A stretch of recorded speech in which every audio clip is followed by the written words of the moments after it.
Nah,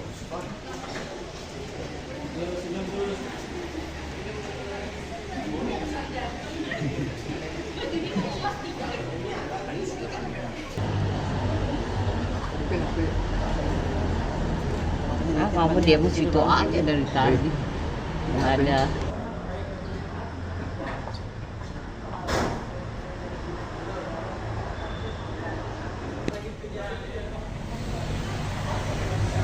Ini kamu butuh.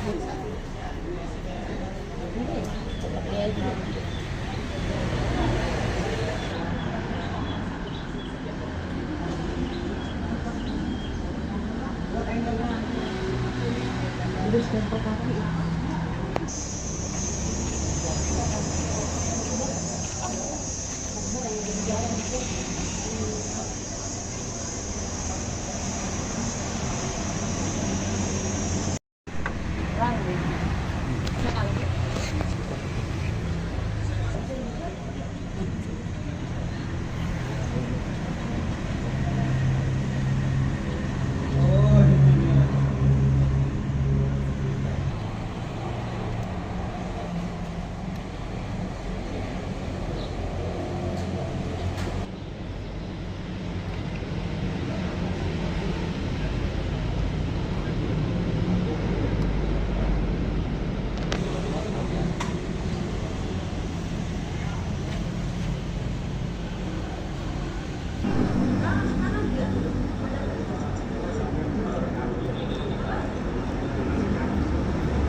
Udah ada keterangan dari ini jaksa?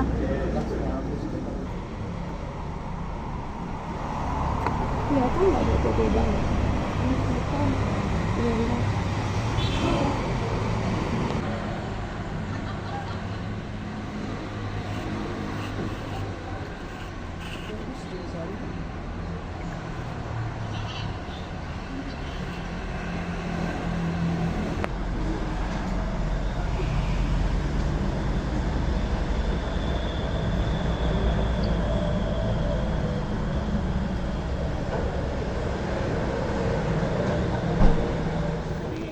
Gitu. Kalau misalnya tahanan rutan kemudian menjadi soal yang sangat substantif dalam hal ini, yang dapat nanti kemudian terblow up meledak menjadi isu hak asasi manusia, gitu kan?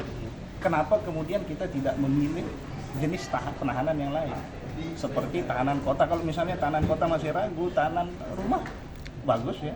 Sejauh ini ketika Polda NTB memberikan status tahanan rumah kepada Iwas, ya kami sangat mengapresiasi. Dan dia kooperatif kok. Ya kan?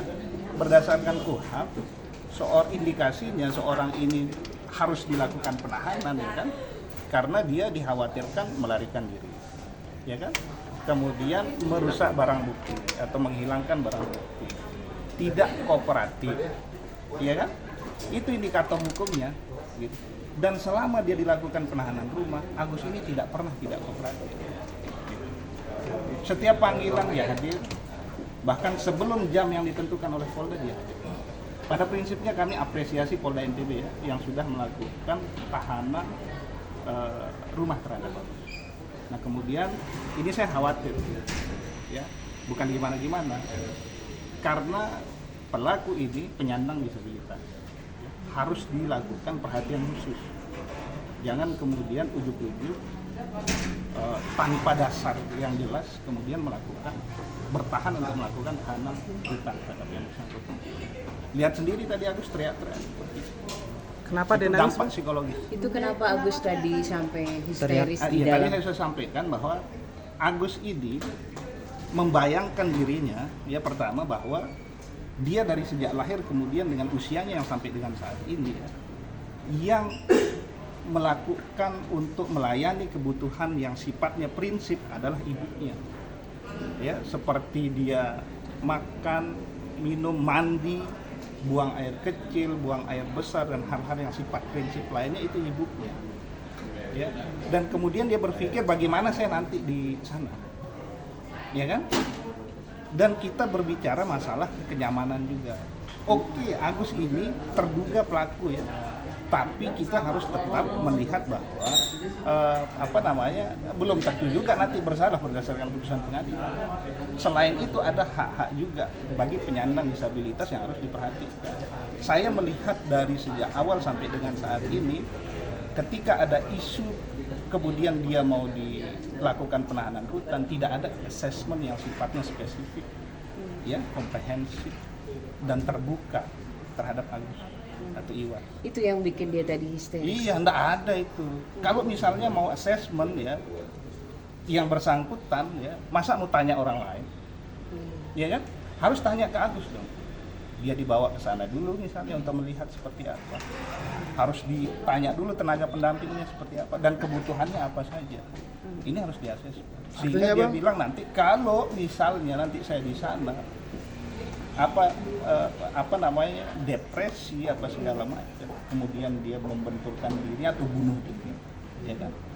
Siapa yang mau bertanggung jawab? Tadi yang ketika dia histeris itu apa yang dia sampaikan? Itu yang saya sampaikan. Okay. Itu deh. Itu disampaikan ke jaksa atau ke ibu? Disampaikan di depan jaksa tadi dan ada ibu bapaknya juga tadi. Nanti keberatan, Ya. keberatan kalau Kami ya, keberatannya normatif pertama ya. Dia ini selaku terduga tindak pidana penyandang disabilitas yang harus diperlakukan khusus. Terkait dengan asesmen itu belum maksimal untuk penahanan rutan ya. Makanya kami sampaikan dari awal bahwa kami mengapresiasi Polda NTB yang sangat mengedepankan hak asasi manusia ya, dengan meletakkan dia sebagai memposisikan status tahanan rumah. Nah, kamu diam situ aja dari tadi. Nggak ada.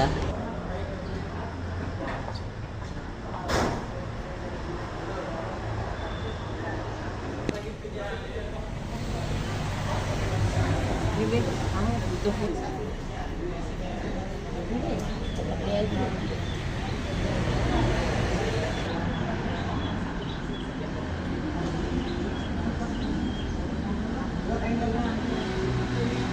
Udah stempel kaki.